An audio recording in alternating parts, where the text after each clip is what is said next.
You hung it up out there. It's right there. Yeah, and I'm just gonna take an inch off the bottom. They're not bashful in That's their what study I'm guides, afraid are of, they? 'cause they're No. not. No, I even tried to. I sell never some. can use it all. I walked Never. right up Yeah. my dress. It was 2 steps. It's good not good stuff. It is. I get up there and Good the stuff. roper train. I have to step All right, Lisa, we good? Awesome.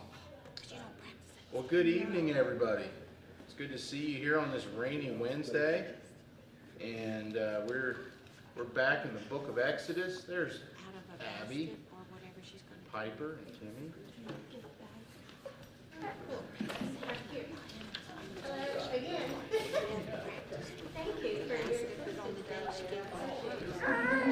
Here you go. Yes, You're welcome. She didn't know what to do with it. Oh, is this She opened and shut her. a bunch of them? That's the whole The enchilada. whole enchilada? Yes, It is the whole inch. it's the whole enchilada. So just to kind of set the tone for the week here, what's ahead. So Saturday we've got 2 things going on. We have the food pantry going on, and also we have the prayer workshop. Food pantry will be in the knock from 10 to 2. The workshop will be from 9:30 to 11:30 in the activity building, and we're looking forward to both those opportunities. And then we'll begin revival on Sunday for morning worship, and then we will have Sunday evening, and then Monday, Tuesday, Wednesday with Pastor Corey Jones, and looking forward to him being with us. And just this opportunity to set aside that time to seek the Lord and to deepen in prayer. That's our theme this year. That's what we're desiring. And as I said Sunday, come expectant, come hungry, and come thirsty. And as we should always, but especially in these moments and these times, let's come expectant and anticipating and looking forward to what the Lord wants to do. And it'll be, I've said this to the Wednesday group, it'll be good to see Corey again. We haven't seen Corey in probably 4 or 5 years, but we've known Corey for a number of years now, and just grateful for him. So that's coming up this weekend, beginning on Saturday. Then ladies brunch, Saturday the 9th, in the activity building at 11. And there's several sheets out there. One is if you're coming, one is if you wanted to decorate a table, and a few other things. So please check that out. And then church elections. Church elections will be on Sunday the 17th, which will be from 9 a.m. to 10:20 a.m. And so please be sure, as you're an active member of the church, to come and participate in those elections. Also, that's graduation Sunday, and we have several graduates to honor that Sunday, and we'll look forward to that, and we'll have a picnic after worship on that Sunday. And then ladies' Bible study will also be that evening. And then prime timers will be meeting on the 19th at the knock from 12 to 3. And so those are just a few things coming up and along the way. Also, book club will not meet on this weekend, which normally it would. It actually will meet on the 31st. So we'll move into the second section of the ruthless elimination of hurry in that time, but it'll be on the 31st of this month, or of May, excuse me, the 31st of May. So just note that it'll be a little bit different. All right. Well, we are in session 2 of the Exodus study. I really like Dr. Porter. Dr. Porter's he's a good storyteller. If you've had a chance to watch the video, he's a real good storyteller, and I enjoy. When he gets a little excited, you can see the African American tradition that he comes from. You can see that kind of come out in his. What is his last name? Pointer. Thank Yeah. you. And but really appreciated even in session 2 as he's talking about a personal God. And I really am grateful. This lesson actually coincides where we've been the last couple Sundays, where we've been in Exodus 3. It really falls right in line with that. So I want to begin with this question before we go to Exodus 3. How much does your best friend know about you? And what makes your relationship with him or her so unique? So when we think about best friends, what and how much do they know of us? Too much. Too much? What do you think about that? Like a best friend is somebody that they know the inner workings, right? They know your flaws, they know your failures, they know your successes, victories, right? What do you think about a best friend? Well, he's my right hand, you know, like, and your spouse should be your best friend. It should be. But I couldn't operate without him. Mm-hmm. So yeah, the issue of being together, Yeah. and things in life, yeah, yeah. Others, what do you think? As much as you're willing to reveal, Ah, yes. and then also, once you reveal, you keep revealing things, it all pulls together. So then they make some inferences as to who you are. It's good. It's good. Yeah. Reveal. There's things revealed. Yeah. Yeah. Yeah. Very good. I don't think it's always about, for me, friendship's not always about what we reveal and share. It's more about the shared experiences. Mm. It's, you know, these are the people that you know, it's people I've done things with or have experienced with that you don't do with other people. That, you know, Okay. you have that, you know what I mean? It's that unique- Exclusive. Yeah, it's exclusive, but it's the shared experiences more than it is the shared feelings. Okay. Okay. So yeah, revelation, shared experience, right hand. Yeah. What else? the level of like inclusion, right? Like the kind of kind of encompassing both of those. Like they don't just see the good, they don't just see the bad. That experience is much more of the whole of who you are versus just a glimpse. Yeah. Yeah, it's not the polish, it's not the polished look, right? But it also is not merely the dirty look either. That there's both sides of things that are seen. When I say dirty, I mean that you know, I don't mean that in a coarse way, but in the sense of, you know, you're not done up, you're not polished. You know, things are just where they are, right? For the ordinary. I would argue that Mike is my best friend as well, and that's what there are many times conversations are had that go something along the lines of like, well, you're nicer to the people at work than you are to me. And I'm like, well, that's because I have to be nice to them. You just kind of get the like, right? Like we regularly joke that like, you know, I'm your idiot. Like you, like, yes, I think you're a moron from time to time, but I'm willing to tell you that, you're willing to tell me that, and then we try and help each other through those areas, right? So I think it's you know, the not having, like, I don't have to be nice to him, I choose to be nice to him. I don't know, like, that sounds bad, but like, Well, and you know, whether it's spouse to spouse or parent to child, because my mom's also my best friend. Yeah, I would argue that I'm hers too. But we see each other, the good, the bad, and the ugly, and there's unconditional love. There, like it's yeah. you know,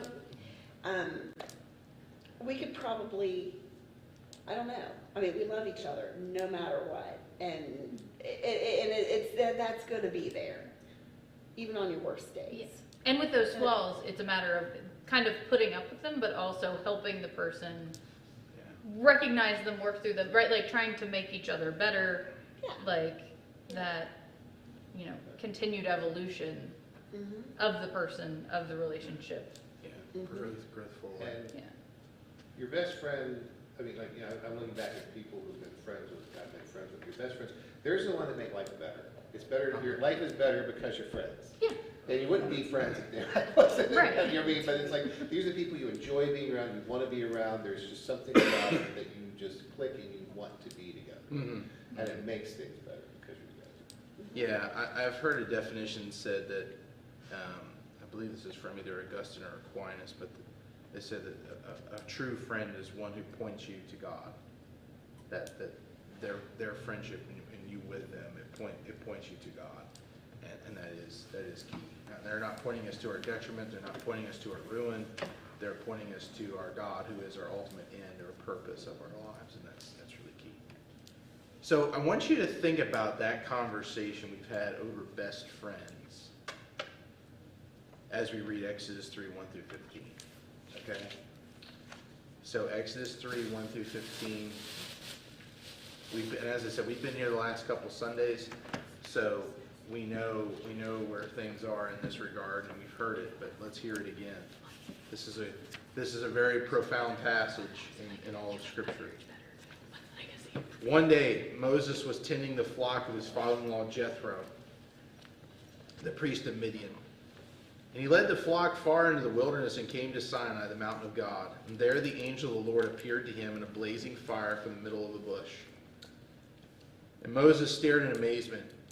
The bush was engulfed in flames, it didn't burn up. Excuse me, this is amazing, Moses said to himself. Why isn't that bush burning up? I must go see it. When the Lord saw Moses coming to take a closer look, God called to him from the middle of the bush, Moses, Moses, here I am.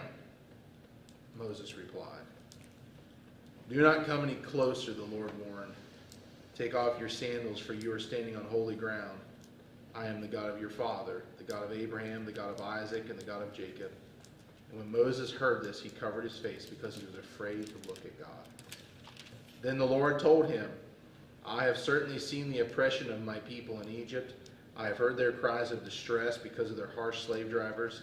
Yes, I am aware of their suffering, so I have come down to rescue them from the power of the Egyptians and lead them out of Egypt into their own fertile and spacious land. It is a land flowing with milk and honey, the land where the Canaanites, the Hittites, the Amorites, the Perizzites, the Hivites, and the Jebusites now live. Look, the cry of the people of Israel has reached me, and I have seen how harshly the Egyptians abused them. Now go, for I am sending you to Pharaoh. You must lead my people. Your ancestors, the God of Abraham, the God of Isaac, and the God of Jacob has sent me to you. This is my eternal name, my name to remember for all generations. Whew, that's quite the encounter, right? Quite the experience there. So, looking at the sheet there, what name does God reveal to Moses? What name does he reveal? You mean Yahweh or? Yahweh, yeah, Yahweh, which I am who I am, I will be who that is Yahweh, the meaning of Yahweh, yes. Yes, what's so special about that? It's solid. Okay, what else? Remember the word I used on Sunday, what it's called? Scholarly reason, or scholarly ways? It's too big. The Tridelphia or something. The It was something. tetragrammaton. There we go. Tetragram. The tetragrammaton, yes. Yes, it just sounds, doesn't that just sound like really mighty and like just the tetragrammaton? It sounds like a word you would hear at like a monster truck rally when you're rolling the trucks, you know what I mean? Yeah. It's just, How many sides does the Tetragrammaton have next to the Pentagon and hexagon? I'm not sure. Like, it sounds very. Tetra, there's 5, isn't it? Tetra's 4. Tetra's 5. Oh yeah, 4. Yeah, so that's why, yeah. Tetris. Duh. Yeah. But there's 4, and the reason for the tetra though is because the 4 consonants. Right. The Y, the H, the W, the H, right? Yeah, because I knew there was 4 letters make up the Yeah. alphabet, but I can't remember. Yes. Y, Y, H, W, H. no vowels. No vowel. Well, see, that's a point of contention because they're not sure It's the way they spread it. how it is actually pronounced because the scribes didn't keep the vowels going forward because the name was so sacred. Remember I said on Sunday, if you read in the Old Testament and it says Lord in all caps in your Bible, it is actually, and I'll say this here, it is the word Adonai, which is another name of God in Hebrew, but they would use that instead of Yahweh. But when they're speaking here, they're saying this is not merely Adonai, this is Yahweh. And so that's why it's in all caps in the Old Testament. Because There was a thing that went around social media a year or so ago, a while back, I don't know. But it was like, it talked about that and it had lungs, and it was saying that like the sound was like your very breath. It was like when you were breathing in and then your breath would, and then, I don't know if that makes sense, but it was like about how it's just, he is who he is. He's like our very essence That's what Yeah, I've always heard. I've heard Hebrew, I've heard it said like that.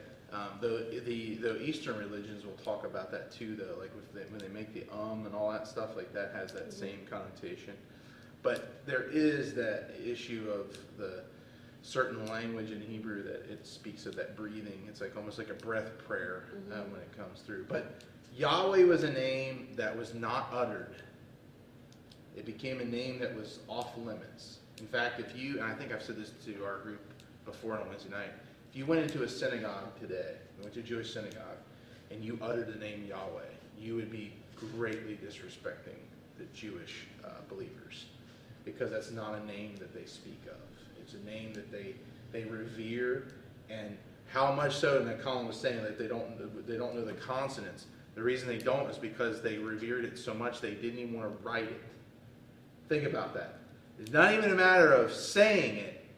They didn't even want to write the language or the vowels to connect the consonants. They left the continents They left the consonants where they were, and they were really mindful and watchful of that, just because of their reverence and awe for who the Lord is.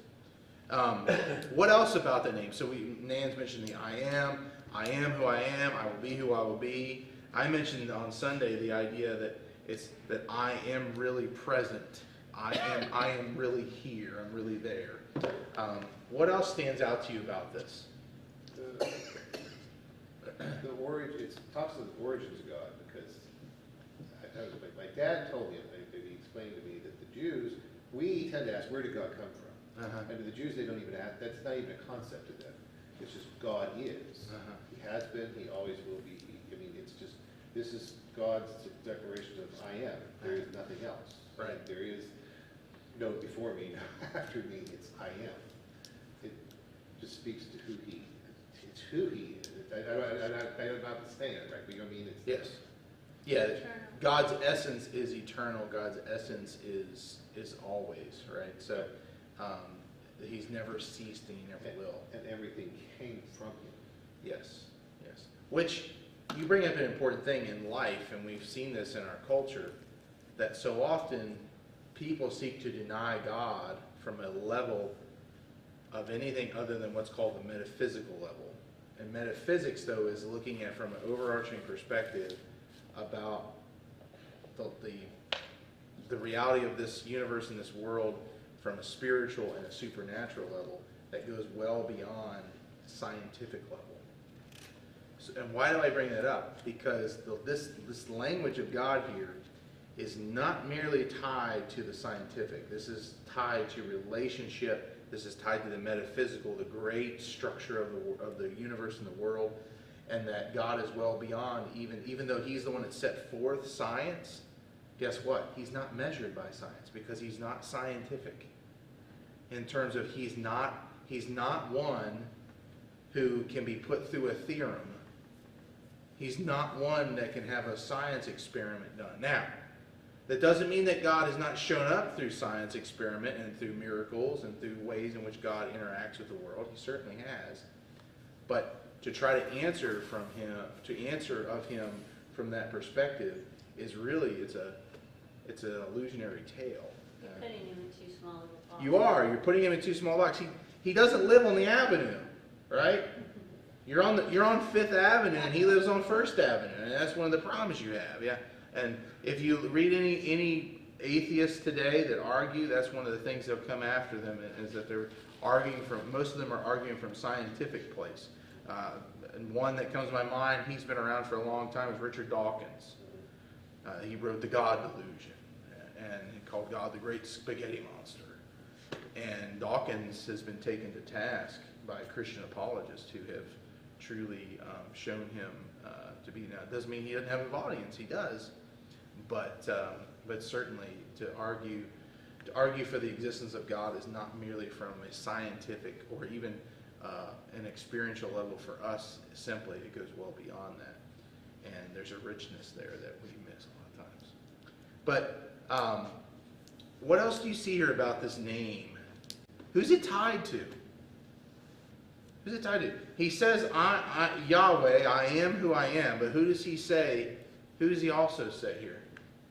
he pulls in that history, that ancestry, the Yeah. God of like all of these. Because how long was it? 400 years. So this was the This is 400 years, right? And actually, this is probably this is at least 400 years, if not more, because Moses had left Egypt 40 years before this. But that's 400 years from Egypt, right? When they went into Egypt. That's 400 years from when they went into Egypt. How far yes. back until the Abraham? Well, Abraham is like 1200.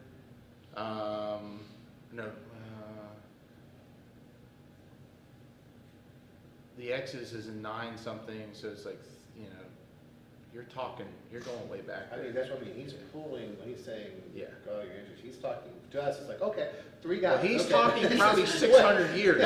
He's talking at least. You got to think Jacob was alive in the land of Egypt, Yeah, right? yeah. So Jacob is the grandson of Abraham, right? Right, Right. So you're talking at least 600 years, if not more, right. when he's speaking of the God of your ancestors, of Abraham, Isaac, and Jacob. Because this is we're still living like a really long time compared to.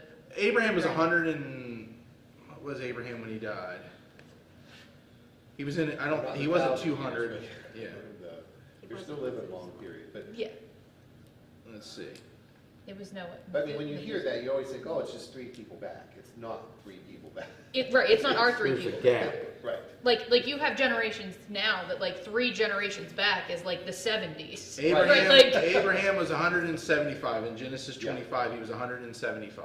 okay, so it's not Ripe the like old age. 400s that Ripe like old the age of Noahs. 175. But we always say the God of Abraham, Isaac, Jacob. It's Yes. always like you want to say, oh, he knew your dad. No. yeah. It's like this Yeah. is. Well, no, Moses is well removed from that. That's what And that's what's amazing here, and Kimmy, you bring that up. That's what's amazing, is he's saying, this is who I am, and I'm the God of your ancestors, and your ancestors have been gone a long time, but I am their God. I am the God who came to Abraham. I'm the God who met Abraham. The stories that you have heard of your father Abraham, who had many sons, right? Uh-oh, you're going to have that stuck in your head now. But seriously, I am the God who came to Abraham. I'm the God who showed up to Isaac. I'm the God who showed up to Jacob. I'm the one that wrestled with him, right? That's what he's implying here. So there was 400 years difference. So there's 400 years from the end of Genesis to this, at least to this time. So all these people in Egypt who have been there for, however length of time they've been in there. We almost could probably say, if we're factoring in Abraham and Isaac, you're probably pushing close to 800 years when it's all said and done. They probably don't even know. Oh yeah, what it's this would be far talking removed. about.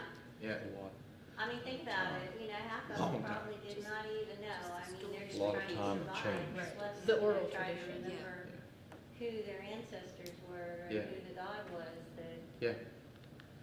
I'm So- gonna suggest to yeah. Chris we put that song in our rotation. Father Abraham and his That sons. might be kind of fun. I am one of them, and so are you. Yeah. But isn't that amazing though when you hear that here that God reveals His name to Moses, which is very special. I mean that is so special that He would, because Abraham never got a name. Read in Genesis. Abraham, Isaac, and Jacob, they never were given God's name. God came to them, but they never had this moment. Like this is huge. This is huge. But then there is that connected history that is crucial because God is a God of faithfulness. He's one who comes. He's beyond, but yet He comes and He makes a difference in the midst of the world. I'm just trying to picture in my mind, like, when they were in the wilderness, going around. Even in that length of time, they forgot, and This is well before that. Kadesh Barnea, for example, just hang out in there, Yeah. So, imagine like being in Egypt and here's Moses and he sees the burning bush. I just, just kind of like, I guess I'm finally getting this. It's like God appears to him and says, I'm that God from way back there, and you're gonna go talk to these people and jolt their memory first of all, and then get the whole mass of them up. Yeah. He's gonna shake things up, right? I mean, that's a pretty incredible, Yeah, request or command or. it is. It kind of makes you wonder how much influence the different plagues that came impacted, right? Like it impacted the opinion of like, oh, we should go. You know what I mean? Like, yes, it was meant to impact Pharaoh, but the impact that it would have had on the Jewish people, you know what I mean? Like, Remember also though in that a number of the plagues, what were the Egyptians able to do? Repeat them. They were able to do them as well.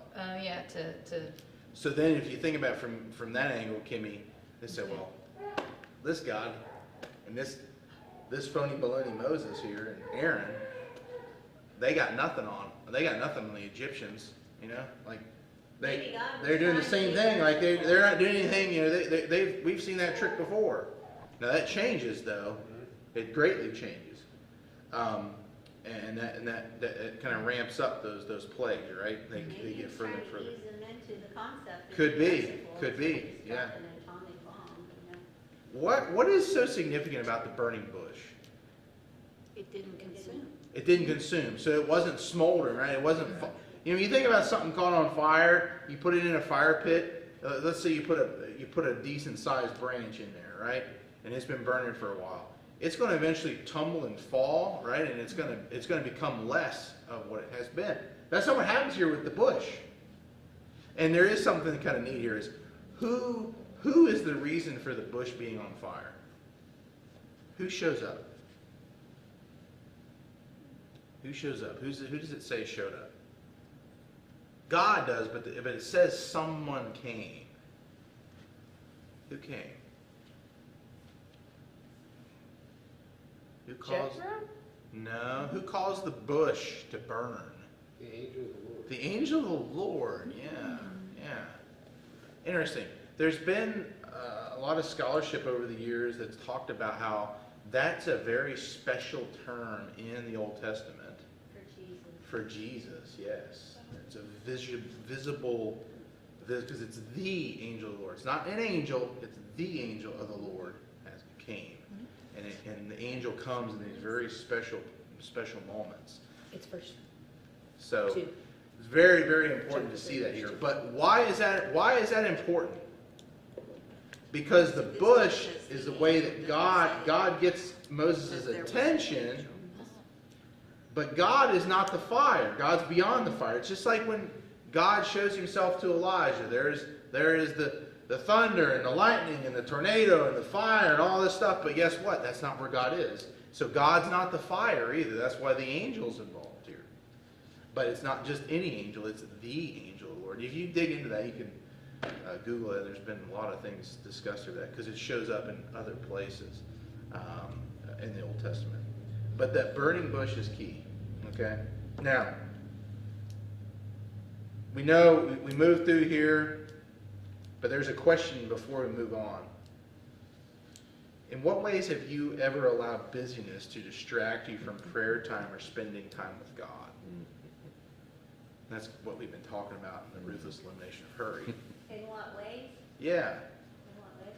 There's been so many ways I can't count them. Hey, don't distract yourself by doing that, okay? Right? But I mean, was Moses distracted as a shepherd in certain respects? He could be. Could be, right? I mean, listen, he'd been gone from Egypt for 40 years.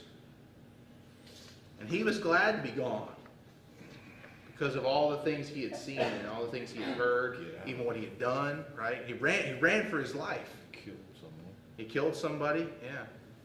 Yeah. Moses the murderer. Moses the murderer, yeah. That was his name when he left. Yeah. Yeah.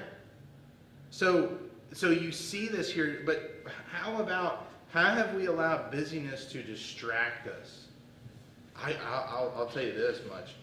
I have this week, as we've been approaching revival, I've had a lot of good things come before me, and I'm glad for them. But my goodness, there's been this, I've wanted to just be in prayer more than I have. And you would not believe the distractions and just the thoughts that have been coming to me to keep me preoccupied away from praying for what the Lord wants to do. If the devil can't get you any other way, he'll keep you busy. That's what he'll do. That's right. You know, something that's been worrying me, and I'm, you know, might be crazy or something, but I have like some Max Lucado. And so, you know, I'll be reading the Bible, but Max has got some dialogue going on over here. And I get caught up in the dialogue. You know what I'm saying? Yeah, I know what you mean. Yeah, the notes, You yeah, know, yeah. I'm like, wait a minute, man, and then I go back and, you know, Yeah. try Yeah, and the notes hold sway, but they're not the word of the Lord, right? And that's, yeah, they're commentary. Yeah. Mm-hmm. I struggle in my, because I pray in the morning at 4. 4:04. There we go. I'm glad you pray at 4:04 a.m., man. I'll tell you right My now. alarm goes off, my phone alarm goes off, and I pray, I start praying, but then work thoughts creep into my mind. Or then things about what's gonna happen today, and I get so off about what I'm worried about instead of the prayer. Yeah. And keep in my mode, and I have to keep, because I have to pick up the phone and turn it off, and then you have this, oh, well, I mean, because then it's like, I have to keep saying, no, we'll check the bank accounts after that. No, we'll check this after the prayer. You start getting in, it is just all those worries creep in the day and what I have to do and get done, and it distracts me. We both have our 4:04 alarms that go off, but he gets up and does his prayer time. I turn my alarm off and I say, God be with our church, be with Pastor Andy, have a good day, and I roll over. I like it. I like it. Not my most focused time. Those are shooter prayers. Remember Pastor Barkley called those shooter prayers? I hear you, man. If I'm up at 4:04 these days, it's because Miss Hannah is not too happy, and we're Probably trying didn't do to. it It's like, oh my, come on now, Miss Hannah, let's go. then, but Yeah, but no, there is something to that. The concerns and worries of life, they really come at us, right? And listen, the concerns and worries of life, do they have legitimacy? yes. Yes. Right? I mean, they do. Moses seeing the burning bush, he was drawn to that. He was a shepherd. He was always looking for something, for danger. He was always looking for something that was going to that may try or become a threat to him or the flock. So when he sees the burning bush, it's God was slick, right? God knew that if he did something peculiar out in the desert, in the wilderness, that Moses would see it and he'd be curious, because that's who he was meant to be. That was part of who he was. Some way to get God get your attention. Yeah, But yeah. Sometimes I wish I had a burning bush moment. I've never had that, but but God's got my attention for sure. Some way. Yeah, somewhere. Yeah. But isn't that part, you just told me that's part of the problem, is if the worries are creeping in on my prayers, Uh-huh. I need to stop taking care of them, just turn them over. I mean, that's what I'm praying about. I'm Yeah. praying for people and things, it's like I'm praying, it's distracting me instead of, God, take these and help me focus, I'm getting distracted. Yeah. It's doing the opposite effect of what it should. Yeah. Long time ago, Elton gave me it's in my Bible at home, but it said, you go to pray and you're at the altar and you tell Lord to do this, and then 5 minutes, because everything's instant, Uh-huh. 5 minutes later, okay, God, you've had it long enough, now I'm taking it back. And so that still comes around every once in a while. You have to learn to wait, you have to, because I don't know about you guys, so if I do it on my own, I get myself in a whole lot of trouble. Trouble comes when we do that. It does. I agree. I also find the opposite true sometimes, though. There are instances where there are things that I'm ignoring that then seem to be, I get one of these. God's saying, take care of this. Yes, and it's more of like you need to, it's kind of like he's putting it on my mind, and I'm like, but I don't wanna, right? Like, so the opposite side of that sometimes. And I think we see that here, though, because in Exodus 3, God comes and he calls out Moses' name. Moses, Moses. So isn't that amazing? God knew, he knew who Moses was. Not that that should be, oh wow, God actually knew who he was. No, but he comes to him and he calls him by name, and then he says, I have a job for you. It was probably startling to Moses. Yeah. Like, How does this guy know who I God am? knows my name. Yeah. He could have given him his no. Egyptian social What's security God number. think about me? One other question What with did you this. say? I said he could have given him his Egyptian social security number. So, just as an interesting, thought, does it say anywhere that, right, we always think of, the James Earl Jones, right, Mike's deep voice, kind Yeah, of Charlton Heston. Moses. Charlton Heston. Right, Charlton Heston, right. Does it describe God, the sound of God's voice anywhere, or? No, but a lot of times God's voice is described later in Exodus as thunder. Yeah. Well, And that's theophany. but what was the still soft, what was the? I'm thinking Exodus, but then I you have think the still Elijah small gives a voice. still small voice in the He back. He didn't know God, that was God in the bush. Yeah. So there's no mention of what it, but What here's is one thing. actually- It got his attention. So the bush got his attention, but the voice definitely got his attention. But it was also a voice that, it was a commanding voice, because when he was told to take his sandals off, he did it, because he knew. And actually, as he continues to talk, if you notice there, Moses begins to be filled with fear. There's a dread that comes over him because he knows, and it says he shielded his face because he knew he was in the presence of the Almighty. He was in the presence of somebody that he didn't have any business being in the presence of, right? Think about this. He grew up in the house of Pharaoh's daughter. He knew what it meant to be around royalty. And if you know anything about the history of royalty, there are certain things you do when you're in the presence of royalty, and certain things you don't do, right? And so he would have known that whole dynamic, and that would have played into it. He's like, oh man, I've encountered somebody great, His first as impression- greater than Pharaoh here, but there's a change, yeah. His first impression then would have been like, wow, God caught up with me. Yeah. Uh-oh. Now he, he knows about Egypt. He knows He it's right. knows why I'm here. My past is caught up with me, right? Right. But, Yeah. well, they're saying this, but doesn't Moses actually have more contact with God than many other people in the Bible? Oh, no, he has such a, yeah. more face-to-face contact. And that becomes more as we move That's what I mean, forward. it's like, this is just the first glimpse of what he's Yeah. really going through. When he goes to Mount Sinai. Well, yeah, he's up Yeah. on the mountain for 40 days and 40 nights, right?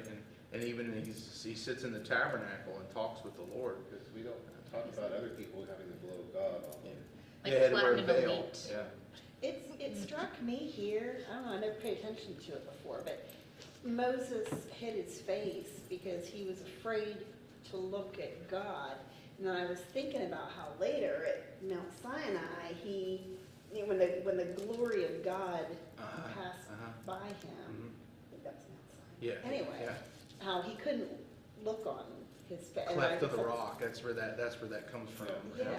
Rock of Ages. Yeah. No, but he sees God's backside. Mhm. He doesn't see his front side. But isn't it amazing even to think here? He sees God's glory, but this actually is indirect God's glory. Think about that. Again, the bush is burning because of the angel of the Lord. It's not burning because God is fully there. God is there, but the indirect presence is there. So imagine. So why I point that out. God's indirect presence is there in terms of it's not his full-on glory, but even not his full-on glory is overwhelming. Think about that. It's quite amazing. What's Moses' response to when he's called? What's he say? God says, Moses, Moses. What does he say? Here am I, right? In Hebrew, that is hine. That's what that is in Hebrew. Hine. Hine, yes. Behold. And multiple figures say that and throughout Scripture. Isaiah says it, others. And I always think of that word as I remember learning it in Hebrew. And a friend of mine, we would laugh about that just because we would see each other and say, here I am. And so we'd say hine to each other. along the way. So it was a way to remember. But how does the meaning behind God's name give you comfort today? How does the name Yahweh, I am who I am, I will be who I will be, I am really present, how does that help you today? It's present tense. Present tense, yeah. It's all, it's like it goes past, present, and future, right? But it's Yeah. present. Yeah. When do I need God? Yeah. Present. Present, yeah. So there's the issue of the present, yes. Yeah. His present presence. What else about it? How does it give you comfort today? How does it help you? This is gonna sound weird, but it's like, I am a child, every time we use I am as a way of being, the verb says, Yeah. I am a child of God. Uh-huh. I am a God. I am a husband. I am something. Uh-huh. God doesn't need that something. True. You know what I mean? God is just, I am. There's no I am You this don't or I fill am it in. that. It's just, I am. Yeah, he is full enough of who he is himself, right? He doesn't need anything else. Yeah. Self-existent. Right. Yeah, for him, I am is a complete sentence. Yeah. For the rest of us. Yeah, We no, have you're to- right. No, we like- fill it in. Our identity, our identity is with all the different things that we can say with I am. There's different statements, but for him, it's to say I am, and that's all he needs, right? Yeah. I mean, even when Moses says, "Well, who do I tell him sent me?" He says, Oh, "I am." It's like, really? I mean, you're like, that's all you got? And in a sense, God's reply could be, "This is not what he says, but it's all you need. Just tell him I am sent you," right? Anybody else? How does that give you comfort today?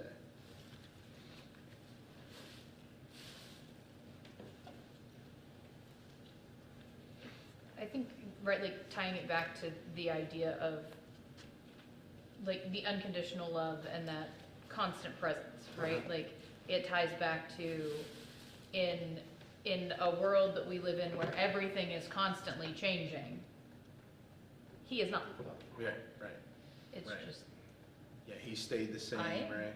right? Like, Yeah, he stays the same, and he is who he is, and he will be who he will be, and he will continue. And as we see in Scripture, he continues to show forth who he is. He reveals himself further. Ultimately, Jesus is the ultimate form of revelation of who God is. He shows the Father, and also with the Spirit, we see an amazing reality there. A question that I want you to take with you, we're going to move beyond it, but it says, it's on page 3, how would you describe your current relationship with God, and what could you do to deepen your relationship with him? That's obviously a question for each of us to sort through and figure out along the way, and there's importance to that, and so I encourage you to do that in the midst of things going on. I want to go kind of to Exodus. This is on page 2. I skipped ahead. I realized my notes were on the back of the page and yours are not. But Exodus 3:11-15 is where Moses questioned God, right? Moses questioned God, and we were there on Sunday, and I talked about all the excuses that Moses gave. Moses gave 5 excuses. 5. Not 1, not 2, not 3, not 4, but 5. sounds like a kid at bedtime. Yeah, right? Yeah, I'm not tired. I need a drink. Yeah, I need a drink. I need a snack. I'm hungry. I need to brush my teeth. I didn't get my 8th hug. Yeah. Right, like- We didn't say the prayer. Right? Yeah, I know. Yeah. But it's amazing here, all this, and this is down toward the bottom of the page on page 2. But Moses questioned whether he was good enough. And I actually just thought of this tonight, because the first excuse there in verse 11, what does he say? What does he say? Who am I that I should do? He's like, why me? Yeah. Why do you have What does he confidence in say me? at the end of that phrase? He says, who am I to do what? To go to Pharaoh. and To go to bring- Pharaoh. to bring- In terms, now think about this. I just thought about this. It literally came to me as we were getting ready to start, and as I was reading with you. Of all the people, especially of the Hebrews, who was most qualified to go and stand before Pharaoh in terms of knowing how the house of Pharaoh operated? Moses. Moses was. Moses grew up in his daughter's house. That meant he spent time with Pharaoh. He knew Pharaoh. He didn't just know Pharaoh like his portrait, so to speak. He didn't know Pharaoh like just in like a kind of a, oh well, there's the president over there kind of thing. Oh, I saw the president once in the motorcade. Right? You know what I'm talking about? Or I saw the picture of the president in the post office. You know what Yeah. This is not what this is. Pharaoh was grandpa. Yes. He walked Yes. the halls. He ate walked at the hall. table. Yes. Yes. He ate at the table. Yeah, he knew Pharaoh. Now think about that. He's saying, yes, Hannah, good job. He's saying here, who am I to go to the house of Pharaoh? And now, why would he say that? Because he murdered somebody who was running. He murdered and Pharaoh wanted his head. Right. Pharaoh was angry that his own grandson had gone, even though he knew he was a Hebrew, that he had gone outside of his level of authority and he had killed an Egyptian. I mean, it's amazing to see that, but isn't that remarkable? Aggravated by that. Imagine we took that little kid in. Yeah. Yeah. And Look here what he's he done. was, and all the kindness we showed him, and everything we gave him, and the status, and the love, and the gifts, and whatnot, and he turned against us. Isn't that amazing? Kind of a where do your loyalties lie? Yeah. Because you kind of wonder, and I would venture to guess it probably happened where slave drivers killed, Oh, like the opposite way, but it was like, this is the problem. Yeah. It's Yeah. you crossed the wrong, Yeah. you went in the wrong direction Yeah. kind of thing. Yeah. But I was saying, it goes a little deeper too, because, I mean, I'm thinking what God would say, because his first response is, okay, how many other Hebrews grew up in the household of Pharaoh? Yeah, well, that's true. And number two, how many boys lived? You are the one of your whole generation who lived. Aaron somehow lived. Well, but, yeah. but he was older. Right. But the point is like, out of all the people who died, Young man. you lived. Yeah. You were the one saved. So how can you say, I'm nobody? You're the, Yeah. Yeah. But isn't that amazing to think about? So then I want you to think about this as you read Exodus, as you're reading Exodus now, as we're going through this study. When Moses goes to Pharaoh, this is not some random stranger coming in from the wilderness and saying, "Hey, I'm here to take my people out." This is a person who's not a random stranger to Pharaoh. He knows Pharaoh. He knows Pharaoh, or at least he knows. And now the Pharaoh may be different in terms of, the progression may have changed. There may have been a new Pharaoh in line here by the time he comes back, but he still knew the family. He may have even and I've heard people say he grew up. He grew up with Ramses, right? Who's considered to be the Pharaoh of this time. So they would have grown up together. They would have run around in the courts together. So there's a personal element here that's amazing to consider in that way. But of all those excuses that Moses gives, which one do you think is the kind of the craziest? Or, so you have, I called it false humility or timidity. You have disconnected purpose or relationship. You have the fear of rejection. And then you also have the issue of, if you look there, The excuse of our weaknesses. the excuse of our weaknesses that he has the tongue, and then you have send someone else, right? Which of those do you find the craziest of all of those excuses?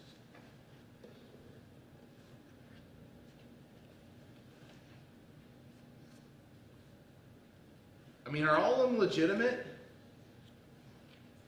in certain respects?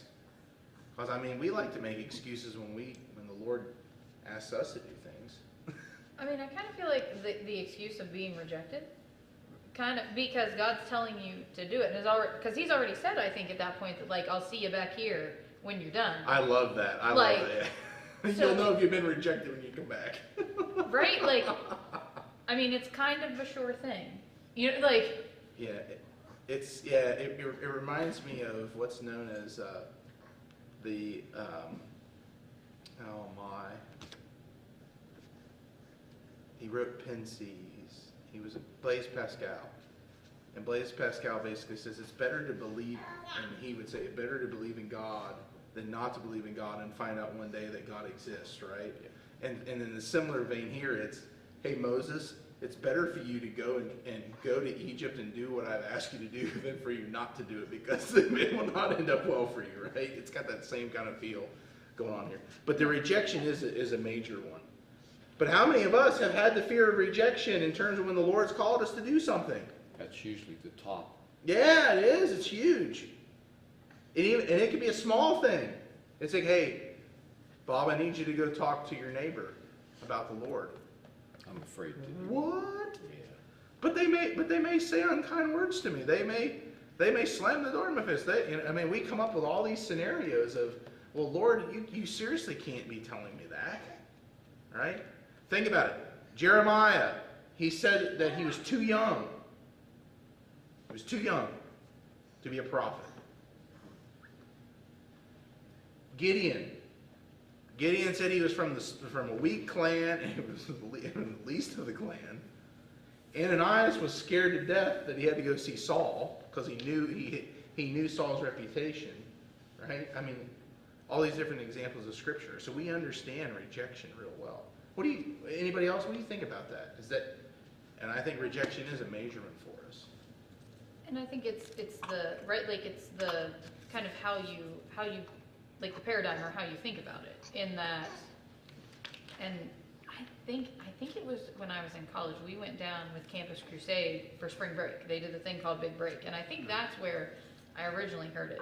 But at some, but anyway, like, the idea of, if you are sharing the gospel with someone, and God has, like, led you into that situation, if the person rejects it, they're not rejecting you. Right. They're rejecting the message that you're telling. Right. Again, assuming that you're going about this all the right way. Yeah. Right? Like, and so kind of getting in the mindset of it's not me, it's them, but like they're not rejecting me. And then coupling that with the idea of right, like it's very freeing to realize that the whole, like, the reason why we replay conversations in our head and we go through the thought exercise of, like, it ties back to, like, the more primal, like, if you got rejected from your group, you died. Yeah. Right? Yeah, Like if you were kicked out of the community, it was a death sentence. Right. Versus now, it's not that same level of consequence. So, but we still, for some reason, that like deep buried part of our brain tends to push itself. That little voice comes out to make us doubt and to make us, right, like to make us fearful of expressing things that we should. Out of that, I shared today with several out of Hebrews 6. And Hebrews 6 has verses of 4 through 6, and they are some of the heaviest and scariest verses in all of Scripture. And those verses are that, basically, I'm paraphrasing, that you can squander, you can miss out on the gift of God if you choose to sin and be a person of ill repentance or unrepentance. And basically it says you have squandered away your salvation and it's worth nothing. And I mentioned it in this way because I really thought about this a lot. You and I love to test the boundaries of faithfulness. And what I mean by that is, we, due to human nature, fallen, sinful human nature, we want to test the boundaries of God's faithfulness too often. In that, how far or how close can I get to not being in allegiance to him or being his servant can I get before it's a no-go, right? The other week when the astronauts were coming back from going around the moon, and they kept talking about, they have to hit the Earth at a certain trajectory, at a certain speed for the heat shield to work and for them to come back in so they can land, right? How much do you and I at times in our lives, talking about a personal God and relationship with God, how often do you and I figure, now look, if we can just calculate this right, if I'm living in this certain manner, if I'm saying, doing, thinking, how close can I get to the very edge of the faithfulness of God, the boundary that it is before I bounce off and I'm gone forever? But can I just say to you and I tonight that that is one of the worst decisions and ways to live that you and I can ever make. We should never want to try to figure out the limits of God's faithfulness. I think Paul says something about that in Romans.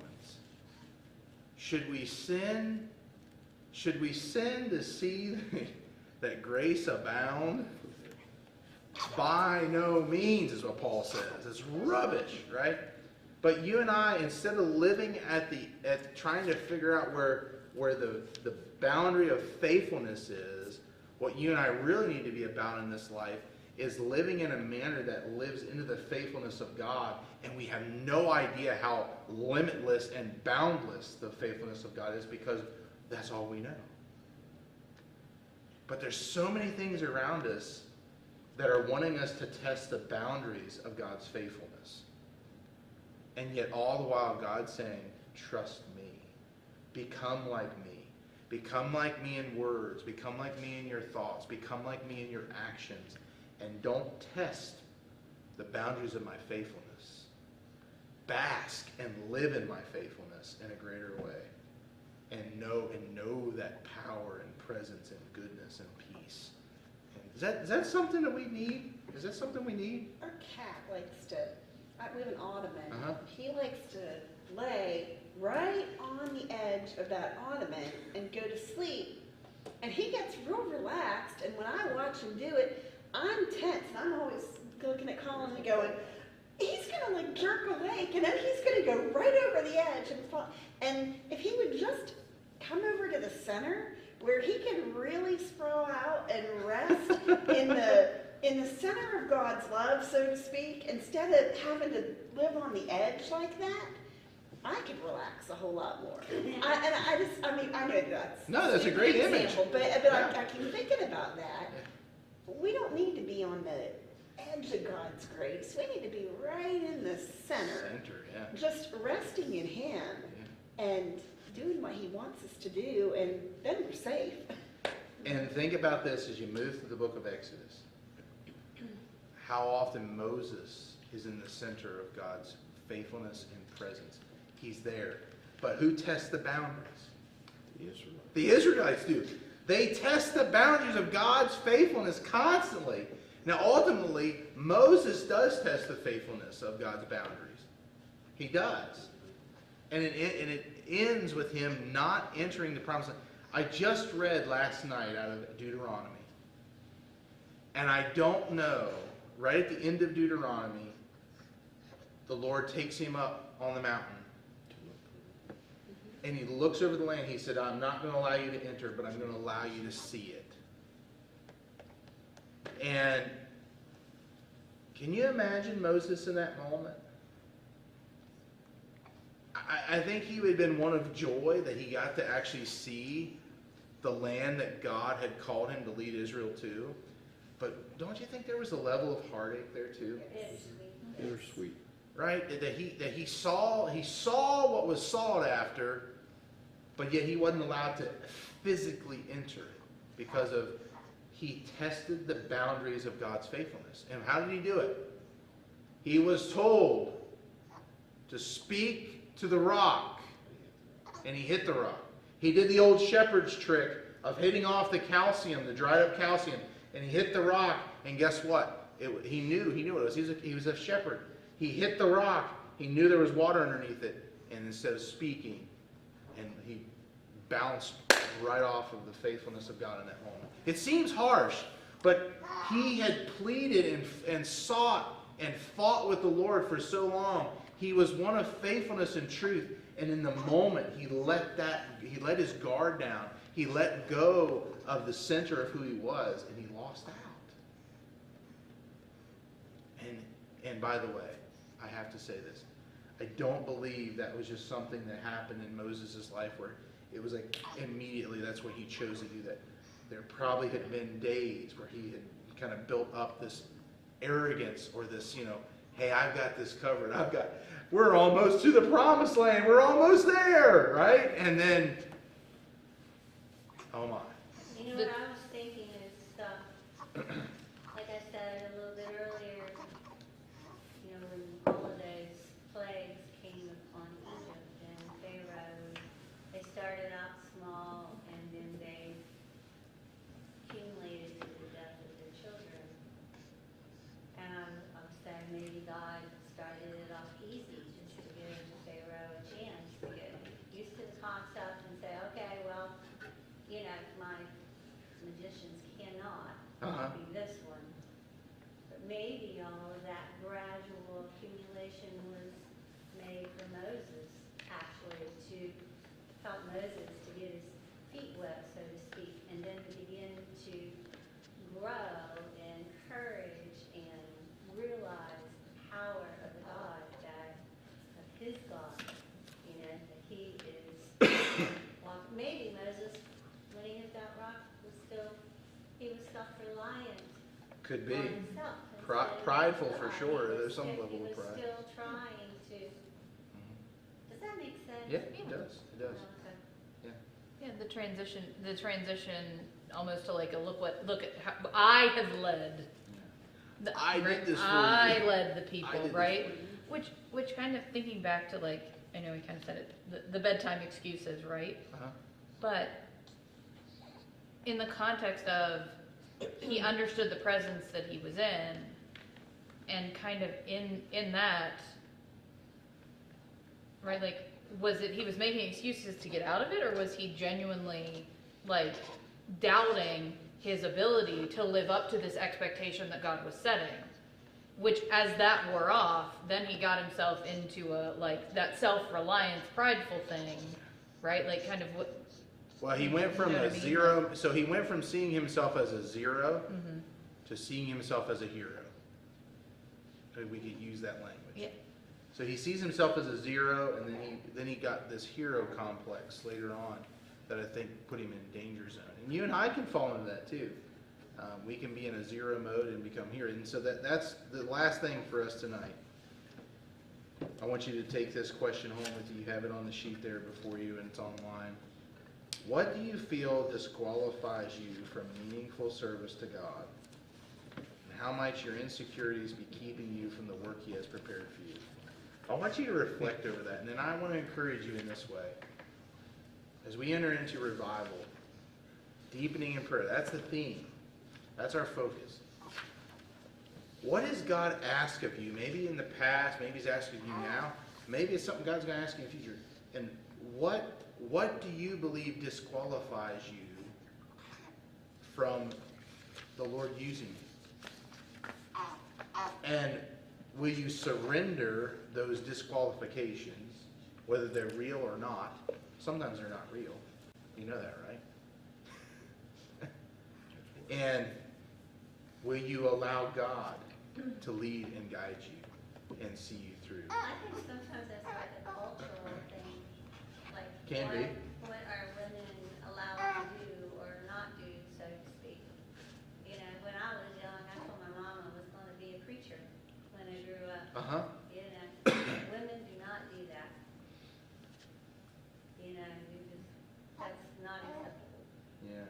Well, that's not our tradition. The Nazarene Church, that's not our tradition. So we've held that from day one. That the Wesleyan tradition's held that for a long time. And that's important. It's important that God calls men and women along the way to share the good news of the gospel, and not only in a general way, but even in a Christian service, in a specialized way. Yeah. So take it with you. What do you feel disqualifies you from meaningful service to God? And if the Lord's been calling you to something, or He will call you to something, let's not let our excuses get in the way. Let's actually invite the Lord to do what He wants and lead us. As we go, I do want to just encourage you with some things here. It gives you some deeper thought. I love this. It begins on page 3, and it talks about a land of milk and honey, God's names in Exodus 3, and then it also has a little bit down the line there, a weekly reading plan, and it's just taking you through the book of Exodus. I encourage you to check some of these things out along the way, especially if you haven't read Exodus in a while. There's some good stuff there. So enjoy. May the Lord lead us and guide us and mold us and shape us as His people, and we'll look forward to being together again on Saturday and in the revival. So go in peace.